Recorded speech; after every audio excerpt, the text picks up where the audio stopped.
Gossip.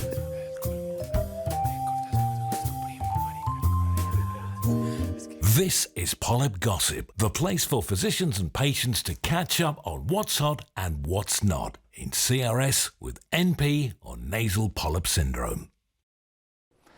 Welcome to this third episode of Polyp Gossip, where we dig deep into the latest trends, topics and innovations in the world of rhinology and more specifically nasal polyp syndrome. I'm Dr. Peter Hellings. I work as an ENT surgeon at the Department of Otorhinolaryngology at the University Hospitals in Leuven, Belgium. And I'm very pleased with my co-host, Professor Dr. Witske Fokkens from the Department of Otorhinolaryngology at the Academic Medical Center Amsterdam in the Netherlands. This podcast is developed by Sanofi Regeneron and also elaborated in close collaboration with Euphoria. But more important, today we have two brave patients with us, Henning from Denmark and Olgert from the Netherlands, who are willing to share how their life has been impacted by the disabling condition of nasal polyp syndrome. And we will learn a lot from their daily battles as well as their stories of resilience and insight into living with this disabling condition. And whether or not you're an ENT specialist or a patient, this conversation is for you. Let's start with the first question and the first topic that we would like to address to, for instance, Henning. And this is like, what do people without nasal polyp syndrome do not understand about the disease? I think the most realistic answer to this is that people just take it for granted that you can smell everything, food, flowers, whatever you are in touch with every day, and you normally breathe through your nose without thinking about it. That's something we are taking granted as human beings. And when you have troubles in those aspects, you really start feeling the troubles. That's, in my way, the short version of it for people without this syndrome. Any additions, Olgert, from you? What is... I agree, and I recognize what Henning is saying. When people in my surroundings and neighborhoods think I have a chronic cold, and because they can't see what is going on. But when you can't smell and when you have always a blockage of your nose, you have a reduced sleep quality. It has a lot more impact on you as a human being, being tired all the time, can't smell. If you can't smell, it has a lot of impact on your emotions. So it. I think it's really a syndrome and more than a cold. Yeah, more than a nuisance. Henning, do you also recognize that that the tiredness is such a Absolutely problem? Generally speaking, you feel low of energy, bad sleep. You also sound constantly like you're having a cold. So people start asking, are you okay? You have a cold? No, I'm not having a cold. I'm just dealing with this polyps syndrome. So you have a lot of excuses in your daily life on top of your bad feeling when it comes to energy, no smell, whatever. Constantly a running nose, snotty, yeah. So if we as doctors could only solve one of your problems, what would be the thing you said? Well, if you can get rid of that, that would really improve my quality of life. What would you choose, Henning? Difficult to choose between a snotty nose and the smell, because both are extremely important. But if you ask me to only choose one, I will say snotty nose because it impacts the way you sleep, the way you breathe constantly, almost. And is it the snot or the blockage? Sorry? Is it the snot or the blockage? It is both. Both. I Yeah. would say. Difficult to say. Huh? And also, what is your favorite thing to get rid of? The loss of smell. I noticed that a loss of smell has a lot of impact on your emotions, as I said before. But it's also it could be dangerous when there is a gas leak or something like that. So it doesn't give you a safe feeling. So I would choose getting smell back. Yeah, I can imagine. And when you started to have this disease, what did you try? How did it start your journey as a patient? You know, did the doctors recognize what you actually had? What treatment did you get? Olgert, can you tell us something about that? Well, I think about 15 years ago, I lost my smell. I had a blocked nose for a long time as a child, but it was getting worse, and then I lost my smell in 2010. So I went to the general practitioner and see if he could do anything. But he didn't. He didn't have the right diagnosis. So I tried other stuff like having a diet because we thought the general practitioner also thought it might be related to allergies. I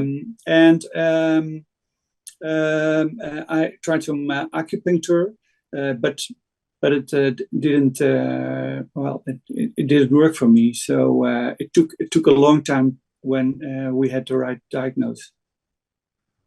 And Henning, how was your first encounter? Well, since I was a child, I had allergy, so that's also why I had my occasionally nose problems, so to say, and I will never be a sommelier for that reason. But 3.5 years ago, it changed, and it more or less after a cold, I remember, became a constantly pain or something I have to deal with, and I contacted a specialist, nose specialist. He gave me some prednisolone for a few days, and it was wonderful. Suddenly you could smell everything, and your nose was great for a week or two, but it came back, and then it was a constant route between specialists, doctors to say what to do, what can I do, and I had to use my health insurance and so to get to other nose specialists because they are not that easy to visit here in Denmark. It often takes 2 or 3 months if you don't have a good opportunity via your health insurance, and they try to remove some of the most easy polyps what they could see. It didn't help a lot, so I came to a hospital to get through an operation and get rid of the polyps. I think it was in autumn 22, and then it was. Sorry, go ahead. Yeah, it was great for a few weeks, but close to the control with the doctor, it became snotty again, and I felt something in the nose. It was not like I should have it. So he told me that the only way to deal with that is the biologic medicine. I have heard about it, and I said what to do to get through that system because it was pretty complicated. It is only through the National Hospital in Denmark. So I constantly called them and mailed them, when are you ready to discuss and look at me? they had to see a certain period after an operation. That's the rule in Denmark. So after 6 months, I visited them and went through a close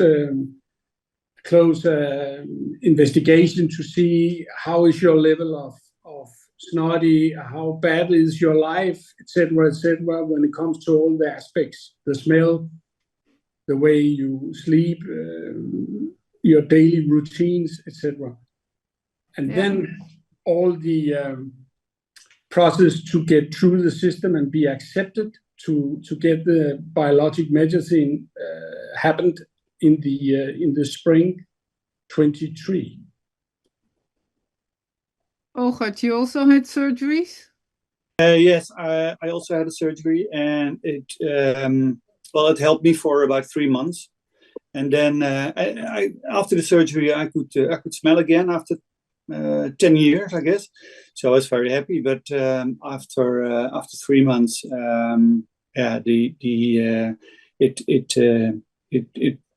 it was gone. So I was very disappointed that it didn't help. But just as Henning just told us, I heard about a biological 2 years after the operation, and because of the operation, I could have that biological in the Netherlands. You have to have had an operation to get the biological. So since now January this year, I got the medicine, and after about 15 years, I can smell again. Now that's fantastic. Yeah. I hear both of you patients telling that you heard about biologics. Who actually informed you about biologic? Was it another patient who had been treated and informed you, or was it in the media that you got some messages around a novel treatment for nasal polyp syndrome, or was it your ENT specialist that informed you about this novel treatment option? Maybe Henning first, because I see you have a special message to share with us. Well, yes, I had a visit to a specialist regarding asthma. They tried to clarify why I got that in a late age after the corona.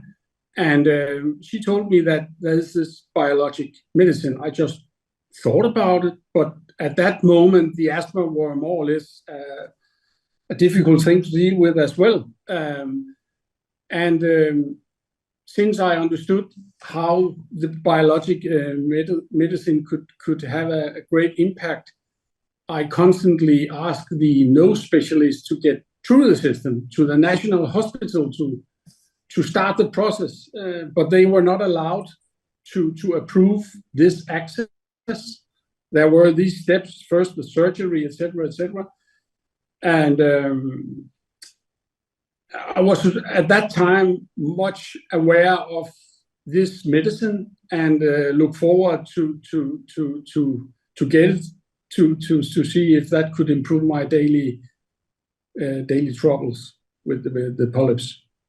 Yeah, and Olgert, you also had quite a while before. How did you hear about biologics? I heard it on a patient evening where the results of a study were presented. And the study was about what works better, an operation or medicine. And there, for the first time, I heard there was a really new medicine, and some of the people in the audience already took the medicine, and they were really enthusiastic, and they they told the miracles of being able to smell again within 2-3 weeks. So from that moment, I told myself I have to get access to that biologic, and so it went on. I have been able to get it. What do you think? How much? It's always, there's a lot of discussion, of course, I'm sure you're aware biologics are expensive. And then the discussion is, well, you know, it's only a snotty nose. So is it worth so much money? Can you help me understand what the impact on your life was? You know, what you can do now, what you couldn't do before. So what did it do for you? What is it worth to you? Henning, can you help me with Yes, that? absolutely. I would say more or less 0 to 100, because when you come from a situation where you have a bad sleep, your energy is low, the way I work is not at the level I expect, and people can expect from my side. I'm a manager in a company, and there are some demands which it's difficult to explain to others. But if you don't feel good, full of energy, and you try to do whatever is necessary, you have the right food, you try to exercise, you do whatever you feel right to fulfill all your job, your life expectations, etc. And for me, I came from a smell level of 0. Out of 16 tests, I smell 0 every time they tested me. And after 3 months, 2 or 3 months, I smelled 15 out of 16. So it was quite new to me. And the asthma, which is in control for me, but it also have a positive impact on the asthma. I was also told from the doctors. Yeah. So, I mean, for some people where smell is an absolutely must in their work, or it must be a hell to have a disease like this. And Ogert, what did it change for you? How would you qualify that? Yeah, the lack of sleep. It has a lot of impact on your on your energy level, as Henning has said already. So that went better. You can have a better sleep, less fatigue, and the feeling that you can smell your kids or those things, the emotional level, it's very important from a social emotional perspective. That you can smell the grass in spring, and which reminds you of when you were a little child. I think that's you can't give a number on how much money that is worth for me, because it has such an impact on your well-being to smell. So it's really an emotional feeling, and I'm so happy and so glad that it's back again. And I thought I lost it forever. I can't have it back because I did everything. So yeah, it's really about an emotional level for me. That's the most important thing. And of course, it helps that you have a better sleep as well. Yeah. You probably know that it's not refunded in all countries in Europe.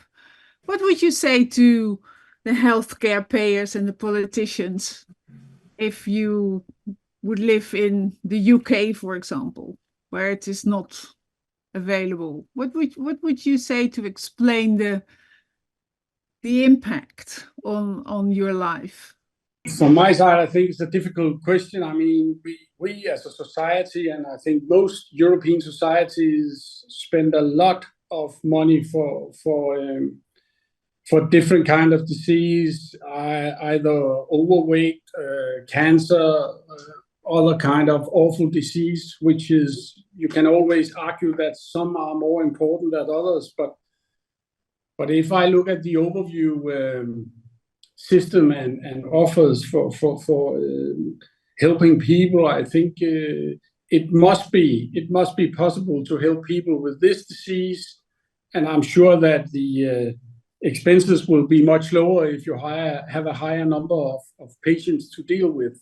That's how it works normally. So it doesn't have to be that expensive if you increase the number. I'm convinced. That's a very wise word. Olga, do you have something to add to that?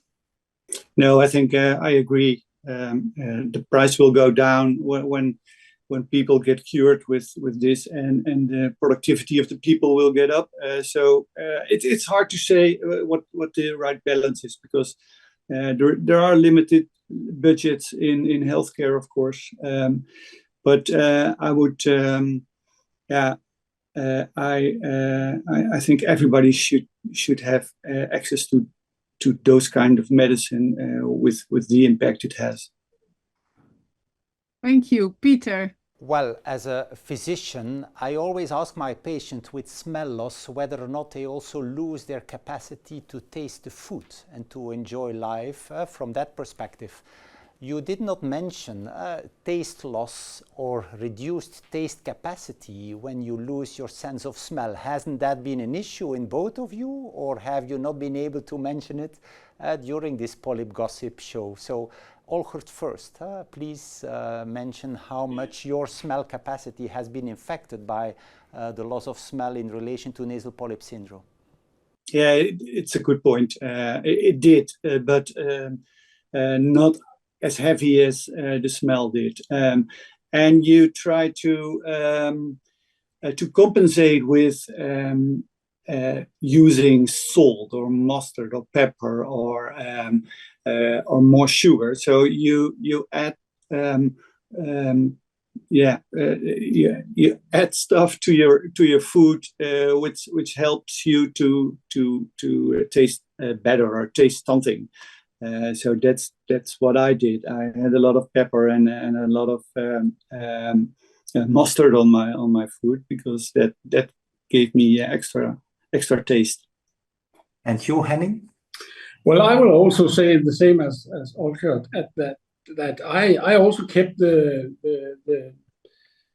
capability to taste. Somehow, at least I convinced myself, because I was challenged a lot by my girlfriend. She said, you are not able to taste if you can't smell. But I thought I was, and I'm still convinced that I was somehow able to taste. But of course, it was a bit funny when you visited that restaurant and the sommelier came with the wine, and I just made a circus to look like I could smell the wine. I couldn't, but I could taste it. But again, it is a combination. So when the smell returns, I will also admit that you taste a bit better in a way. That's what we always hear from patients as well. So that's very reassuring. Thank you so much. Witske, what else do you want to share before we close off this meeting? Well, you know, a patient once said to us, when we talked about the value and the cost of a treatment, if I would lose my sight or my hearing, nobody would discuss whether it was worth the money. And why is smell, which is also a very important part of our senses, and like Olgert already said, especially the emotional part, the way you find the partner, the danger signs, the way you smell your children, are things you cannot overemphasize how important they are. But apparently, we together, patients and doctors, have not been very capable of getting that message over to the public. So I think there's still a lot to do to make smelling as important as hearing or seeing. And Peter, is there anything else or Olgert and Henning, do you have things you say you would really like to share. And otherwise, I have another question for you, but maybe first, is there anything you feel? For example, I would like to know, are you worried about the future? I'm only worried if the hospital and the specialist says we have to stop this treatment or reduce it. Somehow they have mentioned that on a special time, on a certain time, we have to try to reduce it. Instead of every month, you will have every second month as a start. And that worries you? A bit, yeah. And what do you think will happen then? I fear that I will come back to the bad days, so to say. But on the other hand, I also have to believe the doctors and their investigation in the sickness and the medicine, etc. So there might be a way to treat people every second month instead of every month. I don't know, and there might also be an opportunity in a longer term, 5-10 years, that you can reduce the medicine or perhaps even avoid it. Yeah, that would be perfect. Yeah. Olgert, how do you look into the future? Yeah, I think it's quite bright because there is a very good solution with the biological. What I think can be better is the general knowledge with nasal polyp syndrome at the general practitioner, for instance, because it took me, as I said, almost 10 years to get the right diagnose. So I think we should focus on the gatekeeper in the Netherlands for at least. And get the information at the general practitioner so he can have the right diagnose much sooner than a lot of patients now have. So I think that is what we are aiming for with the patient association. Wonderful. Before we close this third edition of Polyp Gossip on living with nasal polyps, I would like to hear your advice to those who are newly diagnosed with the condition like you. You were diagnosed many years ago, but in those who have a new diagnosis of nasal polyp syndrome or CRS with nasal polyps, what advice would you give to those newly diagnosed patients? Maybe Henning first. Yes, I will ask them to be patient and don't lose all hopes. Be patient and constantly contact your nose specialist or the doctors to be sure that you will be treated and they will be able to diagnose your sickness. That's a very hopeful message. Olgert, do you also have a message of hope and positivity? Yeah, absolutely. I agree, and I think as a patient with the diagnosis, get all the information as possible and know what the possibilities are, and yeah, get after it. You have to do it yourself because you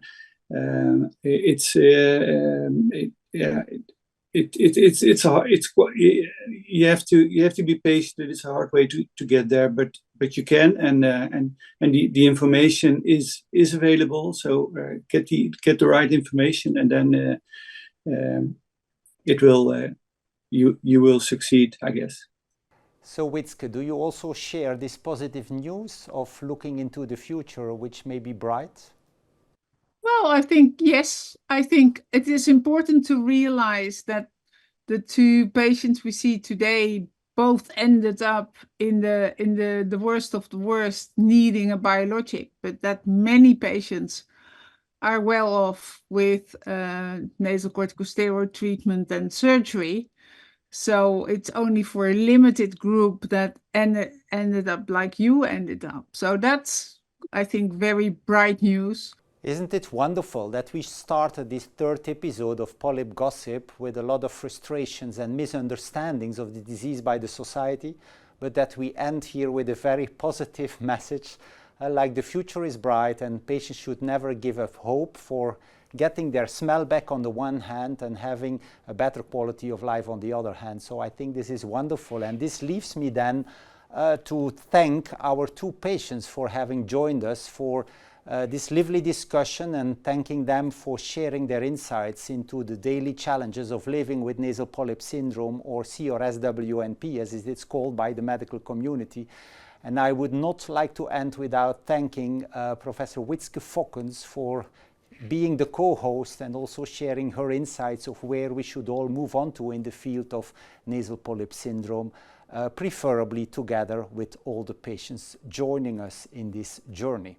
So this was a wonderful episode on Nasal Polyp Gossip. I thank you for your attention, and I will not leave you without inviting you to the fourth episode of Polyp Gossip, which will all be about surgery versus non-surgery or medical treatment for nasal polyp syndrome.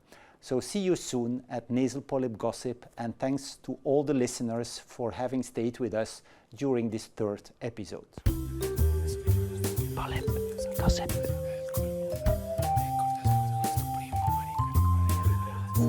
This was Polyp Gossip, sponsored by Sanofi Regeneron and developed in close collaboration with Euphoria.